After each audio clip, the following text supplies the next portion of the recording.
In this video, I'm going to debunk 7 common myths about retirement savings that keep people awake at night. Coming up next on Holy Schmidt. Holy Schmidt! As we get older, we start to think less and less about what we can acquire with our finances and more about what we need to do with them in order to make our retirement years a little bit better. This video is going to separate fact from fiction when it comes to retirement savings so that you know where you stand and are not reliant on a lot of the lore out there about what is real and what is not when it comes to retirement savings. Stick around to the end because I'm going to disclose some facts and figures about your friends and family, if their financial condition is typical, that they might not want you to know. All right, let's get into it. But before we do, please make sure you click subscribe and notifications so that you get alerted the next time I post a video. I post about twice a week. Myth number 7 is that $1 million in retirement savings should be your goal. I personally know a lot of people who have retired with a fraction of that amount and are really happy in retirement. So what's so special about $1 million? $1 million confers a special title on a retiree. The title is that of a millionaire. But if they had $999,999, would they be in financial trouble? What about $750,000? What about $500,000? What about $250,000? What about $50,000? The fact of the matter is, it depends entirely on 3 things: where you live, how you live, and how much debt you carry in retirement. Those are the big 3. By the way, I know a few people that have more than $1 million in their 401k, and they're quite worried about their retirement because of the lifestyle that they've created for themselves during their working years that they now need to support during their retirement years. Number 6 is that you should plan for your retirement expenses to be 70 to 80% of your working year expenses. 70 to 80% is a heuristic, a rule of thumb based on averages, and in many situations, just a guess.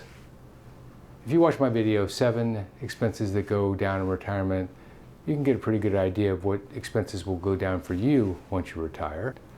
And just for completeness, also see my video on 7 expenses that can go up in retirement so that you also know what can go up. I put a link to both videos in the description below so that you can access them quite easily. A point worth noting: the expenses that go down because the financial responsibilities associated with them either no longer exist or they're far less. Those that go up because the retirees' consumption patterns have changed. They're doing more, they're spending more because they have more time. It's much easier to control the expenses that go up. And frankly, those that go down will happen automatically in many cases.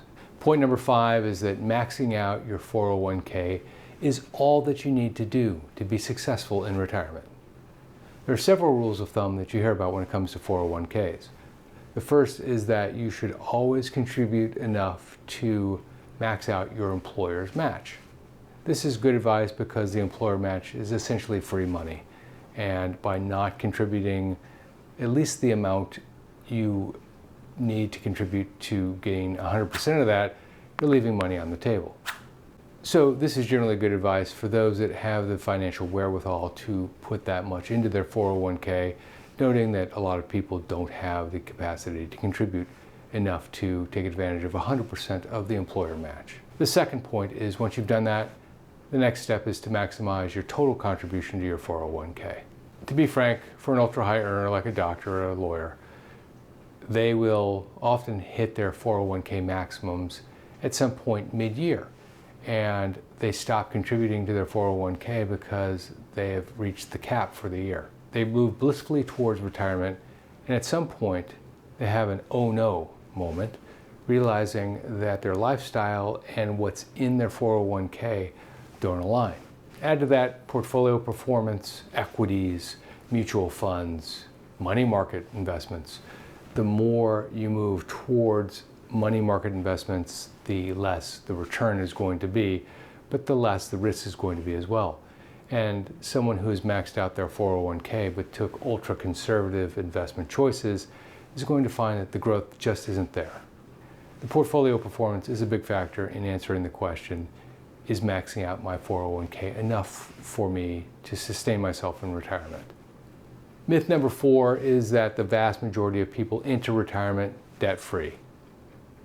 Unfortunately, this is just false. According to the Federal Reserve Board's May 2021 report, 75% of retirees enter retirement with debt.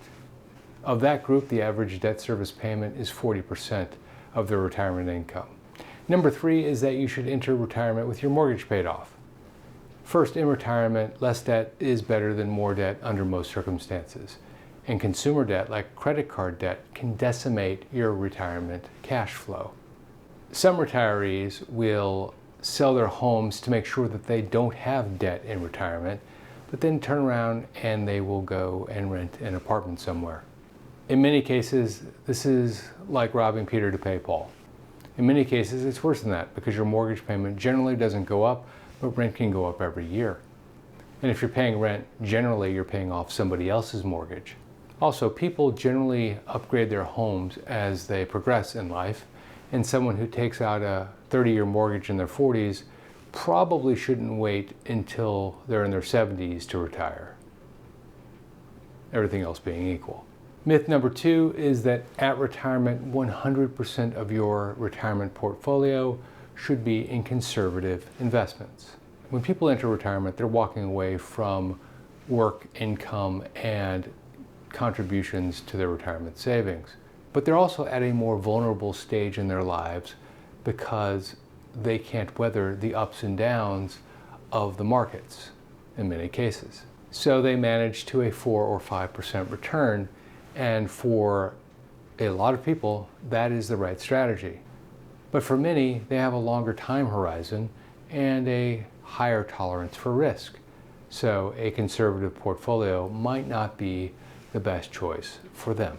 Myth number 1 is that your friends and family are all on their way to hitting these goals, even though you are not. It's very unlikely that it's all of your friends. Probably not even many of your friends are on their way to hitting the financial targets mentioned above.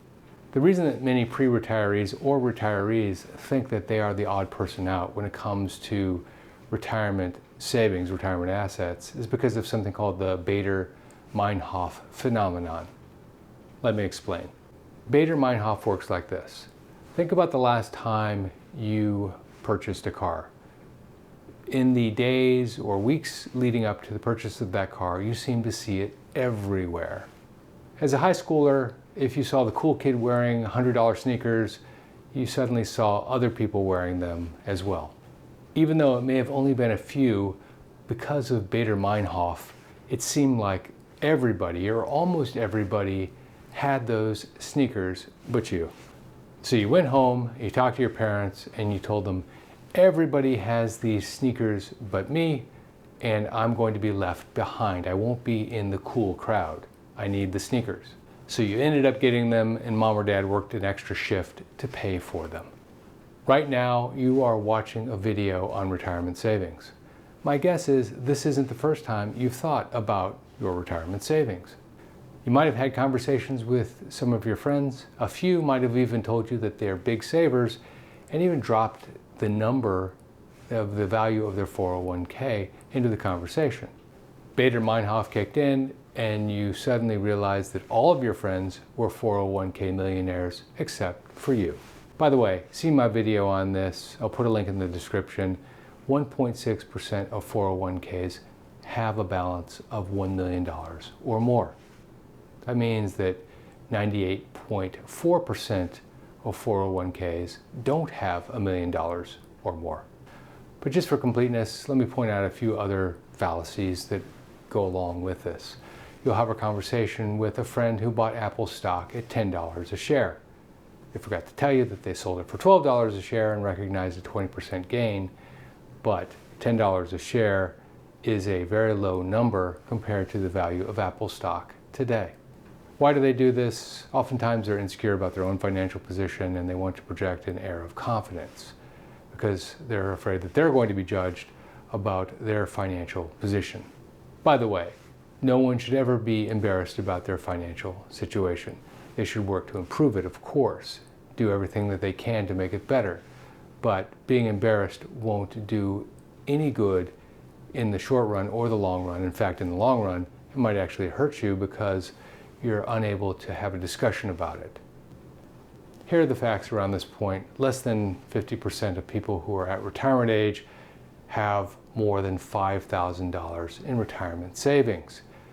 So, this implies that a very large percentage of your friends and family are worried that they are on the low end of the financial totem pole in their friend group. Whether you have a little or a lot, I highly recommend that you seek the advice of a financial planner who can look at your exact financial situation.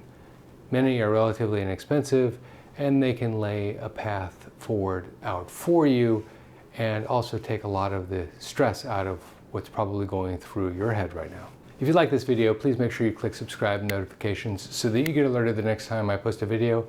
There's a lot that's changing in the retirement world, and I work very hard to get what's out there and here for you. Also, check out this video on what to do if you're 60 years old and you have absolutely no retirement savings. This is Jeff Schmidt. Thanks for watching.